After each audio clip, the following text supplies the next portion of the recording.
নমঃ শিবায়। ওম নমঃ শিবায়। ওম নমঃ শিবায়। বন্ধুরা, ভাগ্য যদি সাথে থাকে তাহলে ডাঙাতেও ডিঙি চলে, এটাই কিন্তু বাস্তব সত্য কথা। আগামীকাল 15ই নভেম্বর শনিবার, আর আগামীকালই এই ছয়টি সৌভাগ্যশালী রাশির হঠাৎ বা আকস্মিক অর্থপ্রাপ্তি ঘটতে চলেছে। ইয়েস, আমি এই ভিডিওতে যে স্পেশাল 6টি রাশির নাম আপনাদেরকে বলবো, সেই 6 রাশির জাতক ও জাতিকা যদি আপনি হন তাহলে আগামীকাল আপনারা হতে পারেন মহাকোটিপতি।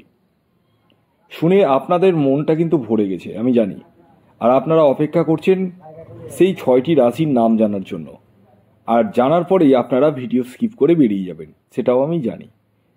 কিন্তু একটা কথা আমি ভালো করে শুনে নিন কান খুলে। আমি এই ভিডিওতে যে রাশিগুলির নাম বলবো, মানে এই যে 6টে রাশির নাম বলবো, সেই রাশির মধ্যে যদি বাই চান্সলি আপনার রাশির নাম পড়ে যায়, তাহলেই যে আপনার জীবনে বিরাট অর্থপ্রাপ্তি, আকস্মিক অর্থপ্রাপ্তি ঘটবে এটা কিন্তু ভাববেন না। কেন ভাববেন না? কারণ আগে দেখতে হবে আপনার নিজস্ব ন্যাকালচার বা জন্মছকে রাহু গ্রহের স্থিতি কেমন রয়েছে, কতটা শুভ রয়েছে রাহু গ্রহ, ডিগ্রিগত দিক থেকে কতটা স্ট্রং রয়েছে রাহু গ্রহ। এই বিষয়গুলো কিন্তু দেখতে হবে, জানতে হবে, বুঝতে হবে। শুধু টিকিট কাটলে কিন্তু বড় ধরনের প্রাপ্তি ঘটবে না। যাদের ক্ষেত্রে 1-2 নাম্বারের জন্য মিস হয়ে যাচ্ছে বড় বড় প্রাইজ, কেবলমাত্র তারাই, কেবলমাত্র তারাই রাহু রক্ষা কবচ ধারণ করুন, বাকিরা কিন্তু নয়। এছাড়াও আমি প্রত্যেককে বারবার বলি, নিজের জন্মছকটা একবার হলেও দেখিয়ে নিন। কেন বলি?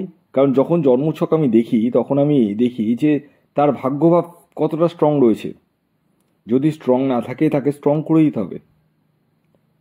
এছাড়াও রাহু গ্রহের স্থিতি কেমন রয়েছে জন্মছকে, বাল্যভাবে রয়েছে রাহু গ্রহ, বৃদ্ধভাবে রয়েছে না যৌবনভাবে রয়েছে, সেটাও কিন্তু জন্মছক বিচার করলেই বলা সম্ভব। তাই আমি আপনাদের প্রত্যেককে একটা কথা বলবো, নিজেদের জন্মছক একবার হলেও বিচার বিশ্লেষণ করে নিন এবং প্রয়োজনে রাহু রক্ষা কবচ ধারণ করুন। এবার রাহু রক্ষা কবচ লাগবে কি লাগবে না সেটা আমি ডিসাইড করব। অনেকেই আমাকে মেসেজ করছেন যে স্যার জন্মছক বিচার না করে যদি রাহু রক্ষা কবচটা নিন কেমন হয়। আমি তাদেরকে আগেই মানা করে দিই। কেন মানা করি? কারণ অনেকের ক্ষেত্রে দেখি যে রাহু রক্ষা কবচের দরকার পড়ে না। তো জন্মছক বিচার না করে আপনাদের সমস্যাটা কোথায়, মানে জন্মছক বিচার করতে সমস্যাটা কোথায়? রাহু রক্ষা কবচ নিয়ে নিতে পারছেন কিন্তু জন্মছক বিচার করতে চান না কেন? এটা আমি বুঝাতে পারছি না আপনাদেরকে। এখনই যদি বলি রাহু রক্ষা কবচ ধারণ করুন, আপনারা সবাই রাহু রক্ষা কবচ নিবেন, অন্যরা যেরকম বলছে রাহু রক্ষা কবচ নিয়ে নেন। কিন্তু আমি সবসময় একটু উল্টো দিকে, মানে দাঁড় যে বাই কিনা, আমি উল্টো চালে বাই, স্রোতের বিপরীতে। যেদিকে স্রোত সেদিকে আমি কিন্তু বাই না, আমি উল্টো চালে বাই। মানে সকলে যা করে তা আমি করি না। সকলে বলবে রাহু রক্ষা কবচটা নিয়ে নেন। আমি প্রত্যেককে বারবার প্রতিটা ভিডিওতে বলি আগে নিজের জন্মছকটা দেখিয়ে নিন।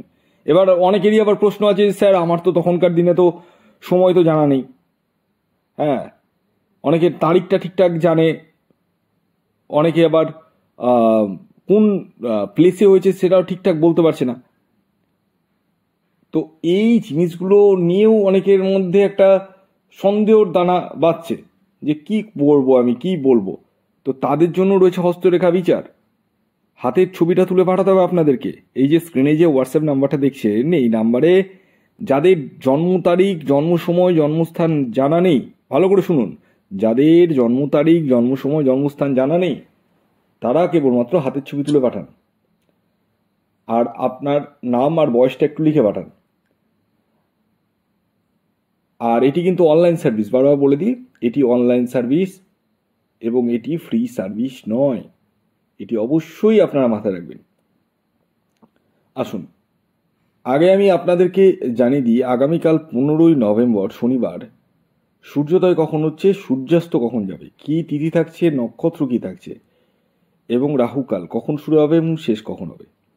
আগামীকাল 15 নভেম্বর 2025 সূর্যোদয় হচ্ছে ভোর 5টা 49 মিনিটে, সূর্যাস্ত যাচ্ছে বিকেল 4টে 53 মিনিটে। আগামীকাল একাদশী তিথি থাকছে এবং তারপর দ্বাদশী। পক্ষ থাকছে কৃষ্ণপক্ষ, বৈধৃতি যোগ থাকছে এবং উত্তর ফাল্গুনী নক্ষত্র থাকছে আগামীকাল।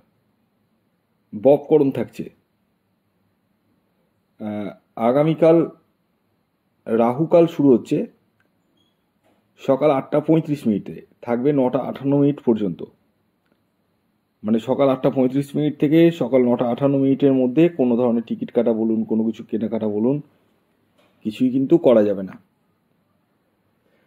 তো আসুন এবার আমি এক এক করে আগামীকালের 6টি রাশির নাম বলছি, যে রাশিগুলি আগামীকাল 15 নভেম্বর শনিবার দিন হঠাৎ বা আকস্মিক অর্থপ্রাপ্তি ঘটতে চলেছে। যার মধ্যে প্রথম যে রাশির নাম বলবো সেটি হচ্ছে ধনু রাশি। ধনু রাশির জাতক ও জাতিকার আগামীকালের ইন জেনারেল টার্গেট নাম্বার হলো 3। দ্বিতীয় যে রাশির নাম বলবো, যে রাশি আগামীকাল 15 নভেম্বর শনিবার দিন হঠাৎ বা আকস্মিক অর্থপ্রাপ্তি ঘটতে চলেছে, সেটি হচ্ছে মেষ রাশি। মেষ রাশির আগামীকালের ইন জেনারেল টার্গেট নাম্বার হলো 9। 3 নম্বর যে রাশির নাম বলবো, যে রাশি আগামীকাল 15 নভেম্বর শনিবার দিন হঠাৎ বা আকস্মিক অর্থপ্রাপ্তি ঘটতে চলেছে, সেটি কুম্ভ রাশি। কুম্ভ রাশির ইন জেনারেল টার্গেট নাম্বার হলো 8। এর পরবর্তী 4 নম্বর যে রাশির নাম বলবো, যে রাশি আগামীকাল 15 নভেম্বর শনিবার দিন হঠাৎ বা আকস্মিক অর্থপ্রাপ্তি ঘটতে চলেছে, সেটি তুলা রাশি। তুলা রাশির আগামীকালের ইন জেনারেল টার্গেট নাম্বার হলো 6। এর পরবর্তী 5 নম্বর যে রাশির নাম বলবো, সেটি হচ্ছে মকর রাশি। মকর রাশির জাতক ও জাতিকার ইন জেনারেল টার্গেট নাম্বার হলো 7। এর পরবর্তী সর্বশেষ 6 নম্বর যে রাশির নাম বলবো, যে রাশি আগামীকাল 15 নভেম্বর শনিবার দিন হঠাৎ বা আকস্মিক অর্থপ্রাপ্তি ঘটতে চলেছে, সেটি হচ্ছে সিংহ রাশি। সিংহ রাশির জাতক ও জাতিকার ইন জেনারেল টার্গেট নাম্বার হলো 4। তো এই ছিল 6টি সৌভাগ্যশালী রাশি, যে রাশিগুলি আগামীকাল 15 নভেম্বর শনিবার দিন হঠাৎ বা আকস্মিক অর্থপ্রাপ্তি ঘটতে চলেছে। ভিডিওটি কেমন লাগলো অবশ্যই জানাবেন। যদি ভিডিওটি ভালো লাগে অবশ্যই লাইক করে দিন, শেয়ার করে দিন। সাবস্ক্রাইব না করে থাকলে সাবস্ক্রাইব করে ফেলুন। ধন্যবাদ।